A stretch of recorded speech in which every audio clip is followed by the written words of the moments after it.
Assalamualaikum warahmatullahi wabarakatuh. Bismillahirrahmanirrahim. Hari ini kita mencoba membahas tentang limpe atau sering disebut kelenjar getah bening. Jadi begini teman-teman semuanya. Limpe atau kelenjar getah bening itu, jadi gambarannya begini. Di dalam tubuh manusia itu ada beberapa jalur. Ada jalur darah, sering disebut pembuluh darah. Ada jalur energi, sering disebut jalur meridian. Ada jalur cairan atau sering disebut pembuluh cairan atau sirkulasi cairan. Ada jalur limpe atau sering disebut jalur pembuluh kelenjar getah bening. Jadi gambaran sederhananya begini. Kelenjar getah bening itu bagian dari darah. Ya, ini dulu. Kelenjar getah bening itu bagian dari darah. Andai kata cairan dan darah itu di dalam tubuh berkurang, maka otomatis kelenjar getah bening itu juga akan berkurang. Maka ini nanti yang akan menimbulkan masalah. Bila cairan itu berkurang di dalam tubuh, maka materi padatan yang ada di dalam pembuluh darah dan materi padatan yang ada di dalam pembuluh kelenjar getah bening itu akan terjadi pengendapan. Bila di pembuluh darah itu dan di pembuluh kelenjar getah bening itu terjadi pengendapan, maka otomatis bakteri, virus, zat kimia, zat beracun, atau zat-zat yang tidak dibutuhkan oleh tubuh itu akan terjadi pengendapan. Bila di sini terjadi pengendapan, maka ini akan menyebabkan ketidaklancarannya atau sumbatan. Nah, bila berhari-hari, berminggu-minggu, berbulan-bulan, dan bahkan bertahun-tahun ini tidak teratasi, maka inilah yang menyebabkan benjolan. Terus gambaran gambaran secara umum saya akan gambarkan begini. Ketika darah itu bekerja di dalam tubuh, ya.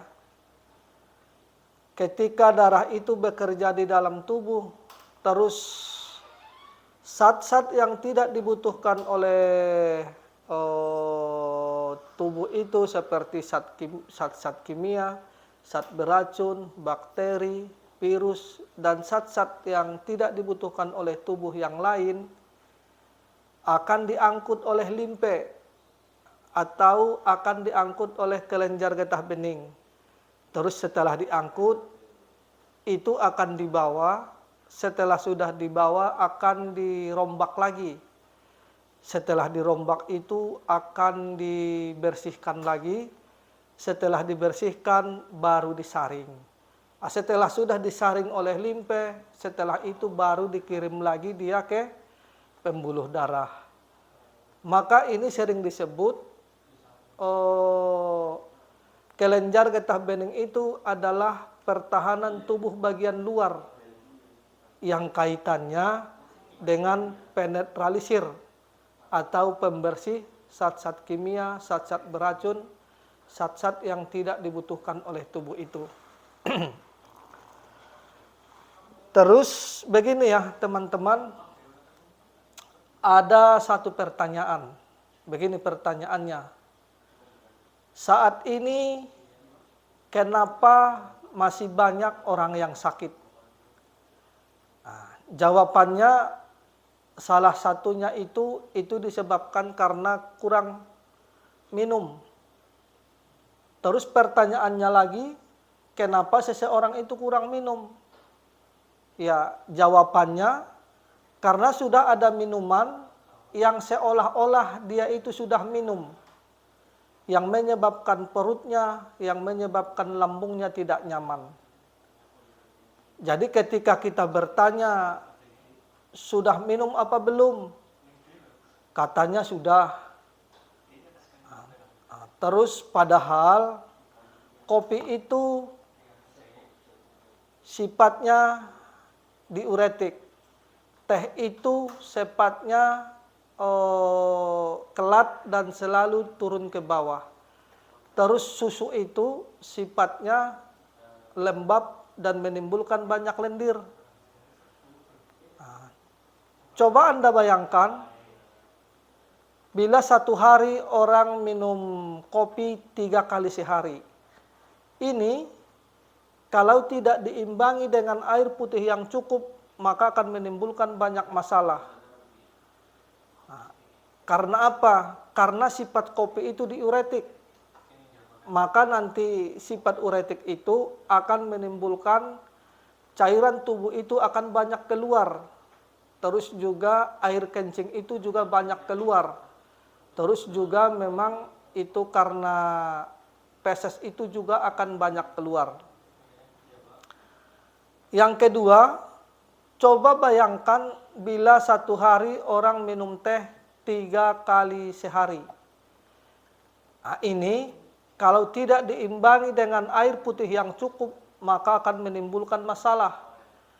Karena satu sisi teh itu dia sifatnya kelat, terus dia ada kelembapan, maka dia akan selalu turun ke bawah. Terus juga karena sifat teh itu dia kelat, dia akan menutupi pori-pori. Nah, ini nanti yang menyebabkan kulit itu menjadi kering. Coba bayangkan bila satu hari orang minum susu 3 kali. Nah, ini kalau tidak diimbangi dengan olahraga fisik yang kuat, maka akan menimbulkan masalah. Karena apa? Karena sifat susu itu sifatnya lembab dan mengandung banyak lendir. Jadi ketika Anda minum kopi, ketika Anda minum teh, ketika Anda minum susu, itu bukan air yang dimaksud. Jadi yang dimaksud sebenarnya air itu ialah air putih. Jadi ketika Anda minum teh, minum kopi, minum susu itu bukan itu yang dimaksud. Jadi yang dimaksud ialah air putih. Jadi ketika nanti ada bahasa bahwa seseorang itu kekurangan cairan, berarti cairan itu yang dimaksud kekurangan minum air putih. Jadi air putih inilah nanti yang difungsikan di dalam pembuluh darah itu, dan di dalam pembuluh kelenjar getah bening itu dia akan lebih mencair lagi. Terus satu lagi,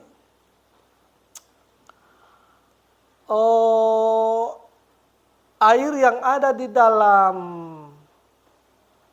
pembuluh darah itu, terus air yang ada di dalam pembuluh kelenjar getah bening itu tidak bisa lancar dengan cepat atau tidak bisa bersirkulasi dengan cepat ketika tubuhnya dingin. Ya, diingat ya. Jadi sirkulasi darah itu dan sirkulasi cairan itu tidak bisa berjalan dengan lancar ketika tubuhnya dalam kondisi dingin. Jadi bagaimana kita berlogika? Jadi gambarannya seperti ini. Coba diambil satu tabung, ya, satu tabung. Terus tabung ini kita akan bikin pipanya panjang dan berlekuk-lekuk. Itu artinya cobalah bayangkan tabung itu adalah tubuh itu, pipa-pipa itu ialah pembuluh darah dan pembuluh kelenjar getah bening itu. Nah, sudah ada tabungnya, coba diletakin, terus diisi air. Setelah diisi air, coba Anda lihat maka yang kita lihat di situ tabung itu akan tetap seperti itu, terus air itu akan berhenti atau stagnan. Tidak ada pergerakan di situ. Itu yang pertama. Terus coba Anda ambil api atau dinyalakan api di bawah tabung itu, maka coba lihat apa yang terjadi. Ketika nanti api itu memanaskan tabung itu, setelah tabung itu panas, maka panas yang ada di tabung itu akan memanaskan air itu. Ketika air itu panas, maka muncullah dia uap. Ya. Maka uap inilah nanti akan mendorong cairan itu keluar dari pipa-pipa itu. Artinya sama juga dengan bahasa ketika tubuh itu dipanaskan, maka cairan itu akan dia lebih lancar keluar dari berjalan di dalam pembuluh darah dan pembuluh kelenjar getah bening itu. Terus juga bisa juga kalau tidak dinyalakan api bisa juga Anda tiup pipa itu. Maka nanti air yang ada di tabung itu akan keluar keluar daripada pipa-pipa itu. Artinya begini, artinya ketika Anda diam saja minum air yang banyak, maka nanti cairan itu akan menumpuk di dalam tubuh. Jadi caranya itu kalau Anda tidak olahraga, maka dikasihlah obat-obatan yang sifatnya asam biasanya, atau sifatnya hangat, atau sifatnya panas. Berarti gambaran dari air, tabung, dan api itu berarti kan harus ada tekanan, harus ada dorongan. Sehingga nanti ketika ada tekanan dari uap itu, ketika tabung itu ditutup ya, berarti kan ada dorongan sehingga nanti air itu bisa keluar dari pembuluh itu, pipa-pipa itu ya. Berarti intinya sih cairan itu bisa keluar atau bisa lancar dari pembuluh darah dan pembuluh kelenjar getah bening itu bila ada dorongan, bila ada tekanan.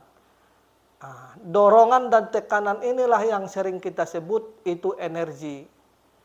Jadi energi itu bisa dihasilkan dari sari-sari makanan dan sari-sari minuman, terus ditambah cairan, baru tubuhnya dipanasi. Maka inilah yang sering kita sebut panas tubuh internal. Ya. Terus juga kita contohnya kita sering melihat ketika ada orang yang sakit dengan kondisi daya tahan tubuh lemah, terus fisiknya juga bersifat basah atau bersifat dingin, tubuhnya, maka dia dikasihlah dia ramuan-ramuan yang sifatnya hangat atau ramuan-ramuan yang sifatnya panas atau yang sifatnya asam. Ya, asam ini jangan dibahasakan dengan rasa asam ya, bukan, tapi sifat asam itu, asam kan bahasa di kedokteran barat, tapi kalau bahasa kita sifatnya panas. Jadi dikasihlah dia obat-obat yang sifatnya asam atau yang sifatnya hangat atau sifatnya panas itu, sehingga nanti sifat hangat itu atau sifat panas itu akan menaikkan suhu tubuh itu, akan naik. Terus juga ramuan yang sifatnya panas itu atau sifatnya yang hangat itu juga akan menjadikan organ itu bekerja lebih maksimal. Jadi ketika nanti suhu tubuhnya naik, organnya bekerja dengan baik, maka ini nanti yang menyebabkan pemulihan itu dia lebih cepat. Terus juga begini, seperti yang kita pahami, bahwa kelenjar getah bening itu juga dia bekerja, terus dia berjalan, dia kuat itu mengikuti berdasarkan otot dan rangka. Artinya begini, artinya kelenjar getah bening itu dia bisa bekerja kuat ketika otot dan rangka itu kita gerakkan. Karena tempat kelenjar getah bening itu adanya di bawah atau di lekukan yang bisa kita gerakkan. Jadi ketika kita tidak menggerakkan otot kita, tidak menggerakkan rangka kita, maka ini satu yang menyebabkan masalah. Masalahnya apa? Ya masalahnya itu kelenjar getah bening itu dia tidak bisa bekerja dengan maksimal. Begitu. Jadi seharusnya begini, seharusnya ketika kita menggerakkan leher kita itu digerakkan begini, kita harus bisa memastikan bahwa kelenjar getah bening itu harus sampai ke ujung-ujung kepala. Ketika kita menggerakkan bahu kita, lengan kita, siku kita begini, kita harus bisa memastikan bahwa kelenjar getah bening itu harus sampai ke ujung jari-jari tangan kita. Ketika kita menggerakkan pinggang kita, pinggul kita, dan lutut kita, kita harus bisa memastikan bahwa kelenjar getah bening itu harus sampai ke ujung jari-jari kaki. Jadi kita sering melihat teman-teman itu ketika seseorang itu rajin berolahraga, maka kita akan melihat itu daya tahan tubuhnya akan kuat, fisik dia itu akan kuat. Terus juga dia akan kebal, bukan kebal ya, dia akan lebih kuat atau lebih kebal terhadap serangan penyakit baik yang dari luar ataupun yang dari dalam. Jadi artinya sebenarnya pembahasan kita dari awal sampai saat ini, kalau kita ingin sehat, maka gunakanlah otot dan rangka itu untuk bergerak. Sehingga nanti ketika otot dan rangka itu untuk bergerak, maka kelenjar getah bening itu akan kuat. Ketika kelenjar getah bening itu akan kuat, maka dia bisa menetralisir zat-zat beracun, zat-zat kimia, bakteri, virus, zat-zat yang tidak dibutuhkan oleh tubuh itu yang ada di dalam pembuluh darah itu bisa dinetralisir oleh kelenjar getah bening itu.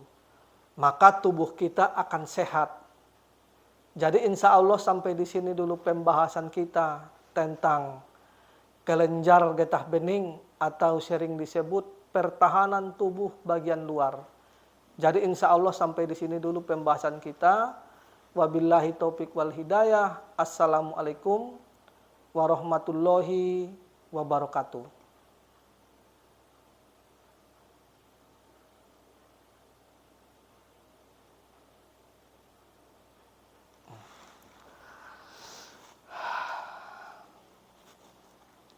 Aduh.